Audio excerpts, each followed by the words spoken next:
Hi friends, நேற்று Saturday மதியானம் வந்து லஞ்சுக்கு வந்து வெண்டைக்காய் பொரியல், கோவக்காய் பொரியல், சாதம், பருப்பு எல்லாமே செஞ்சு பாப்பாவுக்கு கொடுத்துட்டேன். ஈவினிங் ஒரு பர்த்டே ஃபங்க்ஷனுக்கு கிளம்புறதுனால பாப்பா ஒரு பிரேஸ்லெட் அவளுக்கு குட்டி பாப்பாவுக்கு செஞ்சுருந்தா. நாங்கள் வந்து ட்ரெஸ்ஸஸ் வந்து இந்த மாதிரி ரெடி பண்ணியிருந்தோம். ஆனால் காட்டன் ட்ரெஸ் தான் போட்டு போனோம். ஆனால் அதிகமாக இருக்கிறதுனால போனோன்னே ரசகுல்லா சர்வ் பண்ணால் முடிச்சுட்டு அவளோட வீடு வந்து டூப்ளெக்ஸ் வீடு தான். பட் இன்டீரியர் இன்னும் ஒர்க் பண்ணாதனால நான் எதுவுமே ஃபோட்டோ எடுக்க முடியல. ப்ளஸ் கேக் ஆர்டர் பண்ணியிருந்தது வந்து இந்த மாதிரி டெக்கரேஷனுக்காக அவங்களே கூட கொடுத்துட்றாங்க, ப்ளஸ் மாடலும் கொடுத்துட்றாங்க. அதை பார்த்து பார்த்து நம்ம அரேஞ்ச் பண்ணிக்கணும். பீட்ஸ் வந்து எடிபிள் இல்லை, சும்மா பெரிய பீட்ஸ் மட்டும் வச்சுட்டு கேண்டில் ஏற்றி பாப்பா கொளுத்திட்டு நல்லா ஊதிட்டு கேக் கட் பண்ண ஆரம்பிச்சிட்டா. ஐஸ் கேக்குங்கனால உருக்கிடுங்கனால எல்லாத்தையும் எடுத்து நானே எல்லாத்துக்கும் சர்வ் பண்ணேன்.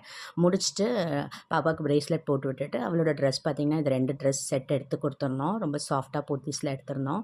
முடிச்சுட்டு பலூன்லாம் வச்சு விளையாடிட்டு உடச்சிட்டு நைட்டு டின்னர் பன்னீர் பிரியாணி, மஷ்ரூம் ஃப்ரை, தென் வந்து பன்னீர் ஃப்ரை எல்லாமே கொடுத்துட்டு ஐஸ்கிரீம் கொடுத்துட்டு மியூசிக்கல் சேர் விளையாட்டு